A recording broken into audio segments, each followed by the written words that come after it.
Hello, super duper people. Today I am wondering about suffering. I've actually wondered about suffering for many, many, many years as I've witnessed my own and I've witnessed other people's suffering.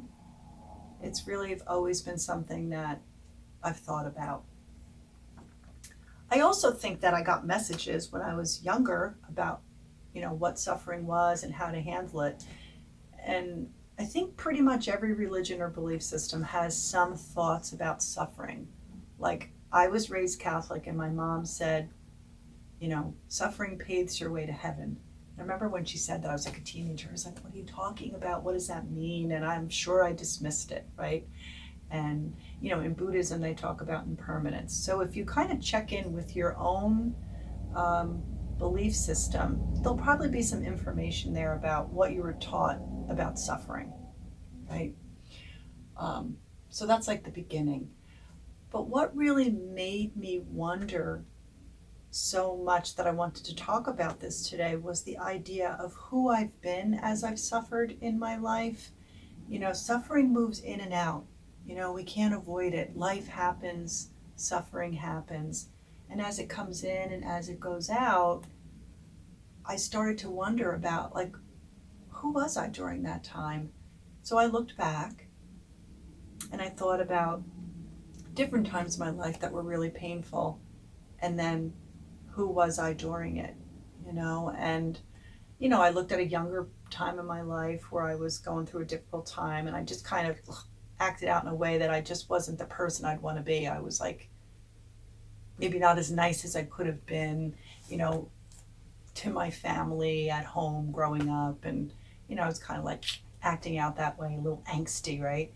And then, maybe later on in my life, I remember a time where I was super angry and resentful. I was like so mad that this thing was happening to me that I was like suffering and I was uncomfortable and I was angry and I was resentful, and that energy was for sure going out, right? And then I remember in a super hard time in my life, I think the suffering was so much for me that I just went numb. There's some part of me that just came in, shut me down. I numbed out and I just kind of, autopiloted my life for a little bit. I'm not judging myself here. I'm looking back, just as an observation and saying, okay, that's what was happening then. And I totally get why, because it was a hard time for me. So I'm not coming from a place of criticism or judgment, just awareness. And so what happens next for me is like, okay, as things get hard in my life again, and they will, who do I want to be?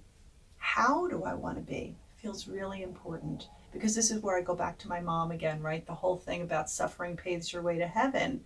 I think the idea there was, how can you handle it with some kind of grace? How can you feel okay about yourself when the suffering passes, that you don't look back with regret and remorse, right? And it's not about shoving it down or pushing it away or negating it or gutting out whatever this suffering is. It's about being with yourself, right? So the awareness comes up, I'm suffering. This is a hard time for me. Step one, always step one. I feel like in most things, but particularly with suffering, self-compassion. First thing, go to your heart, love yourself, fill your heart with self-compassion. The bigger the struggle, the more love. Send yourself all the self-compassion and love that you can. Again, fill your heart with it, right? Step one. The next thing is, okay, who do I want to be here? How do I want to be? So for me, I want to go through difficult times, which is with as much awareness and grace as I can manage. I don't want to project it onto somebody else. I don't want to walk around with a chip on my shoulder. I want to be inside myself in a loving way and putting that energy out there, right? In the midst of the suffering, which is really hard, right? So if we're going through a really hard time, I have no expectation that I'm of myself that I'm going to be like happy-go-lucky and carefree. But I also don't want to be judgmental or or not nice, right? So that's really what I'm talking about. Moving through the suffering with some kind of grace. I keep going back to that word. That just feels like the best word for me. If we can do that, what feels important to me is that if we get to the other side of the suffering, we can look back at that and say, oh, look how I got through that. I feel good about myself there. It was painful, but I like the way that I moved through it. If we can store that in our head and our heart, the next time something hard comes up, we can remember that. We'll have a memory there that says, okay, you know how to do this. It's going to be hard, but we can do this. We can do this with self-compassion and with grace, right? Another thing that feels important to me there is knowing that when bad things are happening, that we probably don't have control over it, right? So suffering and control. We don't want to have it, so we try and control it. So it just feels really important to me to just acknowledge that idea that in that moment, there is a letting go, right? In that moment of the knowledge of this suffering, I can't do anything about it,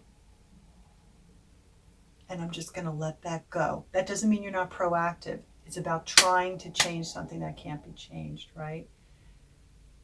The next thing is, as I was sitting thinking about it for actually many weeks now, is the idea of when the suffering again has moved out of our life, is to feel gratitude for the fact that it did pass, right?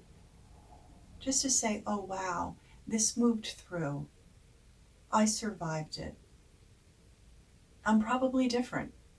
You know, maybe we grew a little bit there. We grew an understanding of ourselves and maybe others. And I do think that suffering can give us information about ourselves. When I worked at hospice, I really looked at the suffering and I questioned it so much, and I had so many feelings about it that I think that's a time that I kind of went numb. I just went through it all and thought, oh, this is so much suffering. Why is so much of this in the world?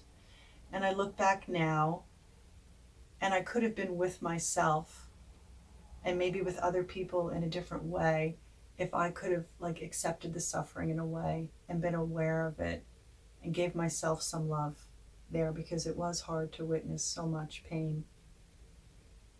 So suffering, we all have it. And what do we want to do with it? Who do we want to be with it? How can we love ourselves and move through this difficult time in our lives and look back at it and say, oh wow, I really grew there, and I'm grateful for that. I really want to encourage you as you have difficult times in your life. Step 1, give yourself some love. Step 2, ask yourself who you want to be. And then maybe think about gratitude afterwards. Last thing I want to say is, I know I typically joke around a little bit because I love humor, but I'm trying to be very conscious of not doing that as I sit here today, because suffering is painful and I don't want to negate the focus of that by kidding around. Suffering is hard, really hard. I'm wishing you